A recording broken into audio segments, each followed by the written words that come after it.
Komið sælir áhörfundur góðir og verið velkomnir í þessa sérstöku útgáfu af frétta- og umræðuþáttunum 21.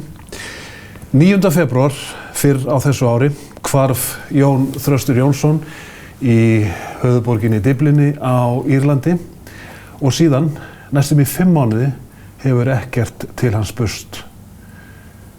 Fólkið hans, bræður, systur, móðir og fleiri hafa reynt að leita að honum í Dyflinni fyrir utan lögreglumenn og fleiri sem hafa komið að þeirri leit án árangurs enn sem komið er.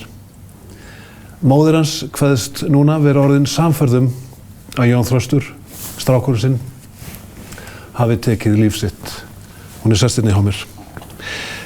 Hvernig er þessi tilfinning að tala núna bráðum 5 mánuðum eftir hvarf stráksins síns hann í nútíð og þátíð? Það er svo erfitt að breyta tíðir, segja var eða er og líka að melta þetta orðfæri að tala hann sem farinn án þess að vita til fulls.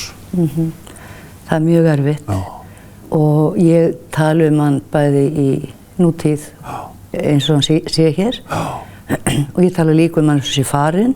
Að því rauninni ég hef enga sannanir sko. Nei. Þetta er mjög erfitt. Já. Og oft kalla ég einhvern hans nafni. Já. Og hef gert það við strákana mína oftar en einu sinni. Og já, þetta er mjög erfitt. Já. Bara mjög. En vonin lifði lengi, óttinn sömuleiðis. Þetta er erfið blanda, vonar og ótta. Já. Af hverju varðstu á endanum sannfærð að hann hefði tekið sitt líf? Vegna þess að þetta er sko, þegar ég frétti þetta þá vissi ég eitthvað alveg að þetta hefði komið upp á, vegna þess að þetta ég fikk taugaáfall. Ég vissi að eitthvað hefði verið alvarlegt. Bara tilfinningin? Móður tilfinning? Já, það var bara tilfinningin og eins og ég þekki hann. Af því undir venjulegum kringumstæðum hefði hann, þá lætur hann vita. Hann hringir, þú veist, lætur vita af sér. Lætur finna, skilur, þetta var mín tilfinning og það var bara svona, kom svona á hann, það var bara ósjálfráð tilfinning. Síðan er vonin og það hvort eitthvað hafi gerst, ég hafi lengi þá tilfinningu að, ég veit að þú veist að fólk getur fengið geðrof, það getur gerst bara 1 frá 10, þá er hann kannski á ráfi einhvers staðar, á hans að vita hvar hann er, hver hann er. Og lengi hélt ég í það von að það hefði gerst og það myndi finnast því að það gerist og já, þannig að síðan kom sú tilfinningu upp og en hún er farin sko. Hvenær hvarf vonin? Ég veit það ekki hvenær hún hvarf. Hvarf hún smám saman? Já, þegar að sko svolítið erfitt sko að segja vegna þess að sko vonin er alltaf, sko í rauninni ég vona sko. En svo verður maður líka að halda sig við staðreyndir og ég reyna að gera það vegna þess að þú heldur í vonina eins lengi og getur og ég held enn í vonina þó svo að því ég hef ekkert í höndunum. En tókast á þarna raunsæi von og ótti? Já. En það tókast á. Hafði hann reynt þetta áður, eitthvað viðlíka? Ekki ég viti, sko. Nei. Þannig og þunglindi, sko, þetta er ekki hans skapgerð. Ég tala við hann þarna kvöldaður hann að fer. Ég hringi hann á föstudeginum miðja daginn, bara svona að vita hvort allt hafi gengið vel. Maður gerir það, sko. Já. Og heyrði í honum og allt, bara, hann var bara eins og hann sjálfur og að sér að vera. Það er á föstudeginum.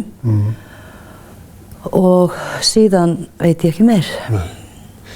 Hvað gerist frá þeim tíma, frá miðjum degi á föstudegi, eða ég er nú ekki góð í tímasetningu. Þetta er allavega eftir hádegi, því þá veit ég hann er lentur, búinn að koma sér fyrir og allt þetta. Hvað gerist þá í höfðun á honum eða í kringum hann frá þeim tíma sem að hann er þarna og er bara hann sjálfur, eins og ég þekki hann. Hvað gerist á þessu stutt, sko á þessum tíma ok, þá í höfðun á honum, ég meina eitthvað veldur því, það hlýtur eitthvað að valda því, að eitthvað, þegar hann tekur einhverja ákvörðun, bara það að fara út á hótelinu, sko, það eitt og láti ekki vita af sér. Og þetta ekki langur tími. Og þetta ólíkt honum? Þetta ólíkt honum, já. Ég meina, við erum öll, sko, hann búinn að vera í sambandi, tala við börnin sín, hérna, daginn áður, daginn áður hann að fer, og allt leikur bara eins og hann venjulegur, hann rólegur, yfirvegaður, alltaf, sko. Og hvað gerist svo? En svo bara annað að ég að gera mig grein fyrir því að kannski fáum við bara aldrei svör og það það sem svo erfitt.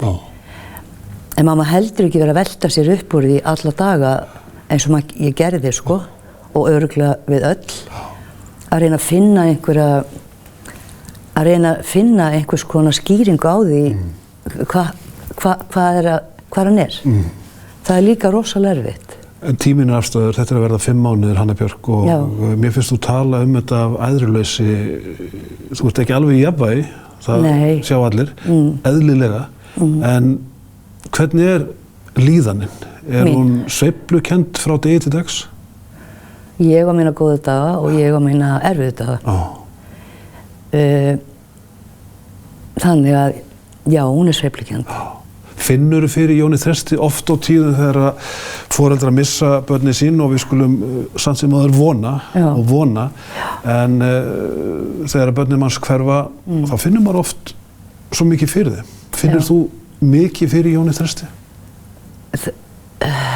Já, ég finn fyrir honum og það mikið söknuður. Ég ofta á leiðinni að hringja. Ég tek hann ekki út, sko, á símanum, þannig að, þú veist, en svo það gerir mig grein fyrir því að ég næ ekki í hann er ekki einu sinni með síman. Þetta kemur oft upp. Hvernig fréttur þetta? Hringdi þig þennan febrúardag? Börnin mín kölluðu mig saman, mig og foreldra mína, heim til dóttur minnar og tilkynnt okkur það. Það var ekki síma, sko. Og hvað fór í gegnum hugan þá? Það var eitthvað. Það bara kom Jón Þröstur týndur í Dublin. Daginn eftir hann kemur, þá vissi ég að var eitthvað. Af því það stemdi ekki. Það bara var ósjálfráð tilfinning. Og hvernig líðan er þetta svo næstu dagana þarna á eftir vegna þess að allir foreldrar geta sett sig í þessi spor, þessi óbúðslega erfiðu spor að vita ekkert barnið sitt? Nei, ég fikk taugaáfall. Fór hún að geðdeild. Átti kannski ekki, ég meina ég bara fór leitaði þangað, var þar í 2 daga, það var kannski ekki, sko,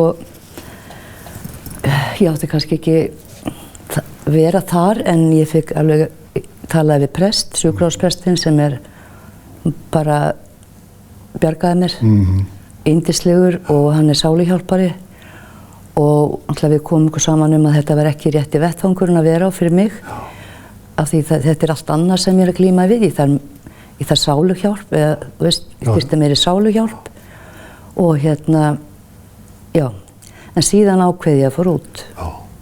Ég talaði þetta við hann hvort að það væri því ég gat ekki verið heima, sko. Það mjög erfitt að vera heima og veit ekki neitt. Man finnst maður vera að vera þar.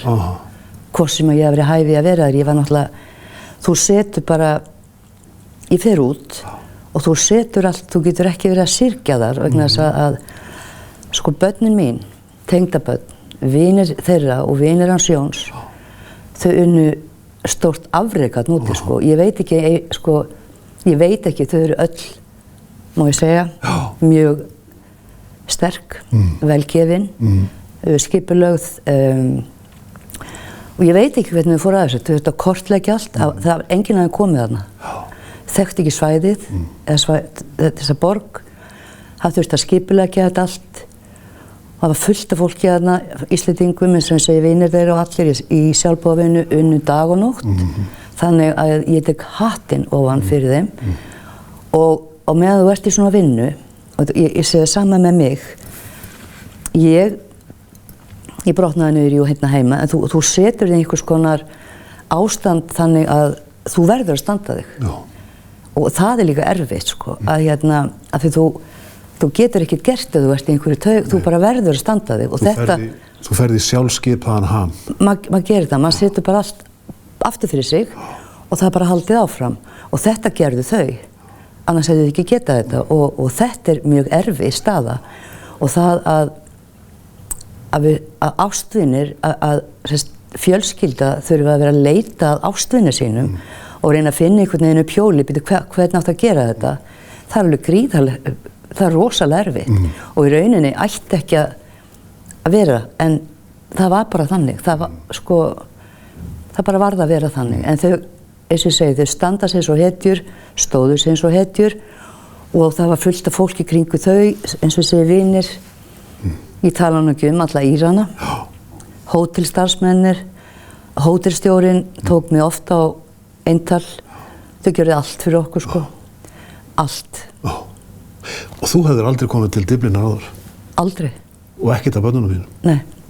Hvernig var að koma á þennan vettvang vegna þess að borgaraferðir er jú vinsælir hjá Íslendingum en þetta var engin sérstök borgarferð fyrir þig? Ég hugsaði bara, þegar ég var í velinu og ég var að lenda, komin á flugvöll, mikið óskaplega er þetta svona, hvað segir maður, svona vendað allt, veist, hvernig er hægt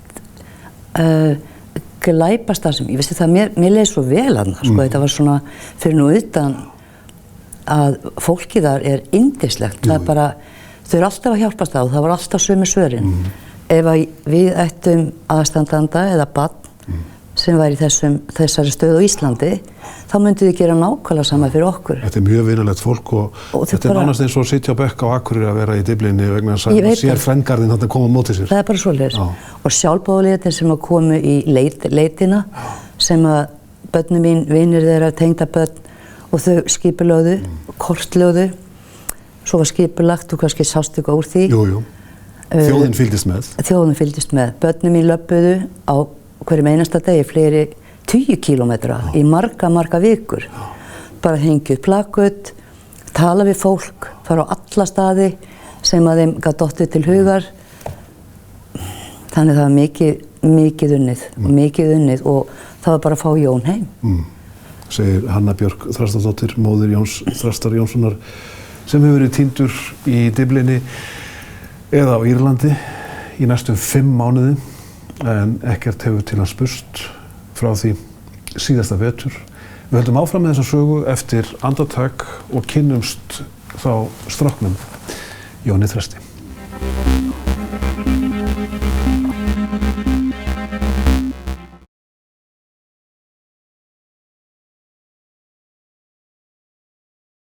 Eignasala.is kynnir nýbyggingu á Dalsbraut 4. Það kostar ekkert að koma og skoða. Eignasala.is. Frá stofnun Stundarinnar hefur engin einkarekinn miðill fengið fleiri tilnefningar til blaðamannaverðlauna. Styðjum sjálfstæða rannsóknarblaðamennsku. Grænmetið sem ber merkið okkar er ræktað með hreinu íslensku vatni. Íslenskt grænmeti. Þú veist hvað það kemur. Bónus kemur með lágt vöruverð til þín. Sama verð í öllum verslunum Bónus land allt. Verið velkomin, starfsfólk Bónus.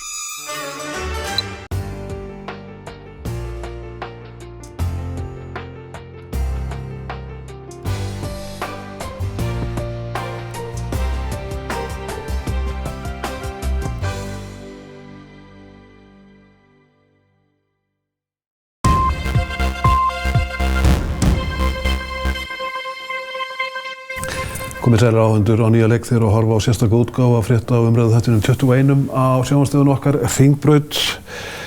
Við erum að tala hvarf Jóns Þrastar Jónssonar sem hefur ekkert spurst til frá því 9. febrúar fyrr á þessu ári í bráðum 5 mánuði. Hjá mér er móðir hans Hanna Björk Þrastardóttir sem kveðst núna vera orðin sannfærð að hann hafi tekið líf sitt. blessaði maðurinn. Við vonum það besta eins og við gátum í fyrirluta þáttarins en þegar við hurfum inn í auglýsingar hér áðan þá vorum við að tala ferð þína til Dyflinnar og þið voruð öll að leita. Þjóðin fylgdist með. Hvernig leið þér á því tímabili? Sko, við höfum talað vonina, við höfum talað óttan og við höfum talað raunsæið sem kannski einhvers staðar þar á milli. Varstu óttablandin eða vonglöð? Þegar ég var út í Dyflinni? Í fyrstu ferð? Alltaf vongóð. Alltaf vongóð. Þið fenguð mikla hjálp? Svakalega hjálp, alveg gríðarlega hjálp og það hélt okkur gangandi, sko. Það alveg á hreinu. Það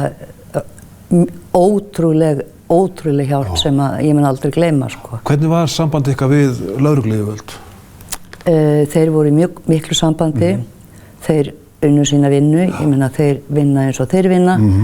Það var leitað á lofti, það var strandgæslan, kannski svolítið seinna, sko. Svo var leitað með hunda. Síðan hérna voru þeir mjög mikið sambandi við okkur og þá kannski meira Davíð og Daniel, og dóttir minna Önnu Hildi. Davíð og Daniel eru hálfbræður hans af seinna sambandi? Já. Og hérna, lögreglan var alltaf til staðar. Og síðan voru, eins og ég segi, leitarmenn, leitarflokkur sendur út með hunda. Ég fór til Belfast, þá var ég orðin ein, þau voru farin heim, þau hefur reynda fjölskyldu, voru í skóla og ég fór til Belfast, þannig kemur einn mjög reyndur leitarmaður. Ég held að hann hafi komið með eitthvað með sér, þannig að þeir fengu leyfi til þess að leita öðruvísi eða á sinn hátt. Fara óhefðbundnar leiðir? Óhefðbundnar leiðir. Hann fór með fullt af plakötum og fór að leita það sem að hann svona. Þið fenguð fjölda vísbendinga? Fjölda vísbendinga. Hvernig voru þessar vísbendingar? Ég veit það ekki alveg, sko. Þær voru allavega eflaust, en lögreglan var ekkert að, þeir fóru í gegnum með allt saman og skoðuðu það og þú veist að það var enginn sem að virkilega, sko, það var enginn sem gat sagt neitt í rauninni. Hann bara horfinn, hann hverfir á þessum, ég veit ekki, einhverju mínútum, fyrir út á hótelinu bara horfinn. Og sem segir mér það allavega, að þú náttúrulega hverfur ekki að yfirbúr jarðar, þannig að þú hlýtur að farið upp í bíl. Og hann leigubílstjóri, þannig að hann, og þó hann væri það ekki, svo bara fer hann inn í, að mínu mati, inn í bíl og síðan ekki söguna meir. Og það voru lengi fréttur það hérna heima að leigubílinn hefði, farið eitthvað, horfið út í buskan. Eru menn sannfærð að svo hafi verið, að hann hafi farið upp í einhvern leigubíl? Eða það ennþá efablandið? Já, en sko það bara, ef maður horfir á sko rútur til dæmis, það eru myndavélar. Hann horfinn á þessu svæði, það eru myndavélar, ég veit að það kannski ná ekki alveg, ég veit ekki hversu mikið það ná. En á þessu tímapunkti hann horfinn. Og þær hefðu náð honum sko á svæðinu í kring ef hann hefði haldið áfram fótgangandi? Ég myndi halda það, sko. Nú get ég ekki fullyrt, en ég myndi halda það. Lögregla fór í gegnum myndavélar og svona. Það er ofboðslega mikil og gríðarleg umferð á þessu tíma á laugardegi. Mikið af bílum, stanslausir leigubílar, fleiri leigubílar í Dublin en New York. Mjög margir sem vinna bara sjálfstætt. Ekki svona leigubílstöðvar eins og við erum með margar, en þær eru. Þannig það er svolítið erfitt að rekja, sko. Þú veist, það er erfitt að ég veit að þeir stoppuðu. Þegar ég var úti þá stoppuðu þeir alla leigubílar sem keyrðu á þessu tíma þessa götu. En það kom ekkert út úr því. Kannski þoraði því ekki, kannski, maður getur ekki sagt það, sko. En hann allavega bara hvarf. Hefur á tilfinninguna að hann hafi skipulagt þetta með góðum fyrirvara? Nei. Þetta hafi verið skyndiákvörðun? Já. Ég get ekki alveg séð þetta sem skipulagt með einhverju góðu fyrirvara þar sem hann var með plön. Ég talaði með þetta við hann og spurði hvort hann myndi ekki vilja vera lengur. Því ég sagði, ég get alveg verið hérna lengur af því ég vissi að þau þurftu bæði að komast í frí. Þau voru þreytt. Hann á unnustans? Já, búin að vinna mikið, bara í frí, smá tíma og ég ætlaði að hugsa fósturbörnin hans. Og hann sagði, ég get ekki mammi vegna þess að ég ætla að skila inn hann var að taka, ég kann ekki á þetta, hann var leigubílstjóri og þurfti að taka, hann varð að mæta þarna og klára því hann átti svo stutt í að fá einhverja punkta til að fá leyfi. Þetta er svörin hans. Og nei, skipuleggja, ég get náttúrulega ekki sagt hvað gerist í höfðinu á honum, en ég hef enga trú á því, sko. Þá hefði hann gert, ég veit það ekki, ég veit það ekki. Og hann var að spila póker þarna á einhverju móti sem... Þetta var ekki einhverju móti, þetta kvöld og fram á nótt. Og engin vandræði tengd pókernum að þér virtist? Ekki sem við vitum. Og ekki unnustans heldur? Hann tapar og hann, eins og við ræddum þetta oft, ég og hann, hvernig væri með pókerinn, hvort að þetta væri vandamáli eða hvernig, þú veist, eins og maður, eins og mamma ræði við svona sem kannski, að ég veit alveg að spilafíkn er, sko, hún er mjög hættuleg og fólk gerir sér ekki grein fyrir því að það sé í erfiðleikum vegna þess að þú ert ekki að drekka kannski, þú ert ekki í einhverjum fíknefnum. Spilafíkn er eitt af því alvarlegasta, held ég, af því það er svo erfitt að gera sér grein, að fólk gerir sér ekki grein fyrir því. Var hann spilafíkl? Óttaðist hann það sjálfur? Hvar eru mörkin? Nei, hann sagði nei, en þetta var hans áhugamál, hann hefði gaman af því, en svo get ég ekki svara, sko, hvar eru mörkin? Ég veit ekki hversu mikið hann spilaði, hann vann oft á nóttinni, ég hef ekki hugmynd hversu mikið hann spilaði, en hann sagði, mamma, ég ger mig grein fyrir því að við getum bæði unnið og tapað, og þetta veit ég. Hvernig strákur var Jón Þröstur eða er Jón Þröstur, við skulum halda honum líka í nútíðinni, lífsglaður? Lífsglaður? Lífsglaður. Sem lítill drengur var hann hugum hans. Alltaf rólegur og vissir aldrei af honum. Mikill innfæri þá. Og hann er eflaust, sko, hann á fáa en mjög góða vini. Hann vildi helst vera einn og leika sér, byggja með Lego. Þótti það notalegt, svona frið. Hann var mjög góður í skóla, átti gott með að læra. Síðan eldist hann og hann hörkuduglegur að vinna, byggði hús með unnustu sinni, neði sem sagt basmóðir, sem hann á 2 börn með, það er stúlkur, og missir það í hruninu. Og það var mikið áfall. Og það var ekki bara að missa, það varstu líka að setja upp með skuldir, reyndar sem voru búnar að mínu viti núna, sko. Og upp úr því einhver staðar slitnar upp úr þeirra hjónabandi. En þau voru perluvinir, sko. Alveg sama þó að þau voru bæði með, hann var með sinni kærustu, hún var með sinni manni, en þau voru alltaf góði vinir. Og þá virtust engir hnökrar vera þarna í stóra fjölskylduminstrinu þegar maður fylgdist með þessu? Það voru allir samstiltir?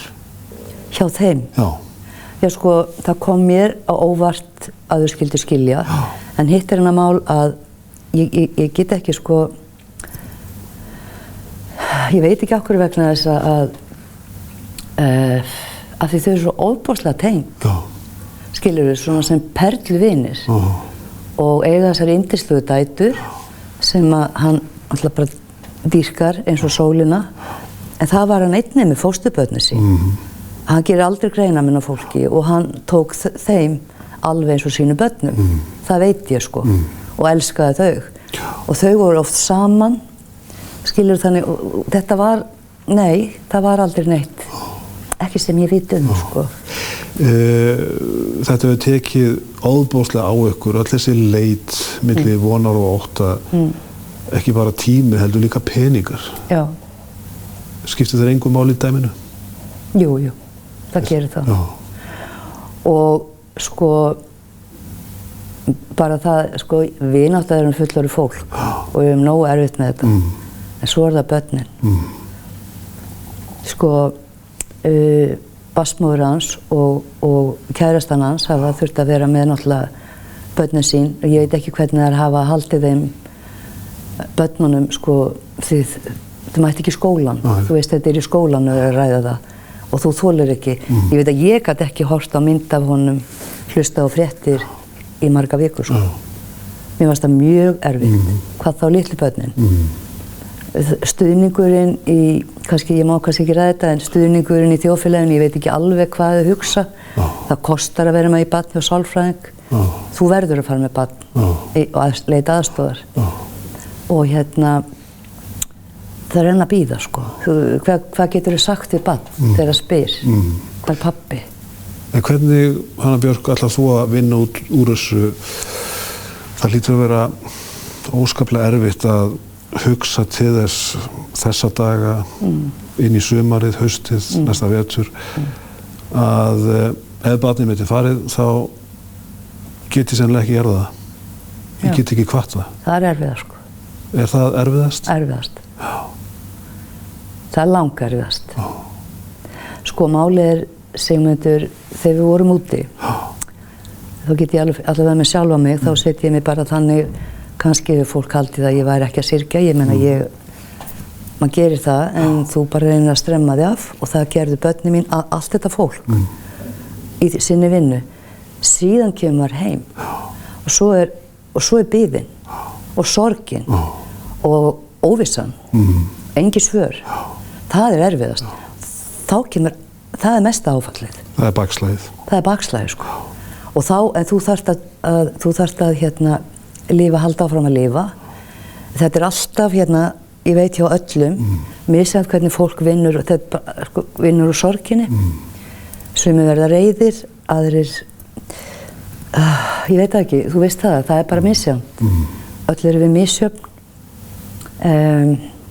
Misjafn á skoðanir, hvað hefur gerst, en ég meina að það verði allir að fá að hafa sínar skoðanir á því.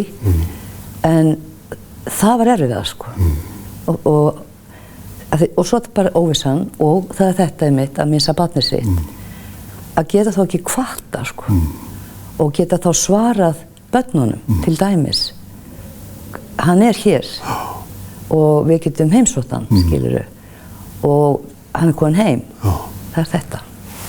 Bestu þakka fyrir að deila þessari sögu með okkur. Takk sem er leiðis. Takk. Hanna Björk Þrastardóttir að segja okkur sína sögu af því að missa son sinn, ef svo má segja. Hann er í horfinn, hefur ekki ennþá fundist, en við vonum það besta. Segjum þetta gott af þættinum að sinni.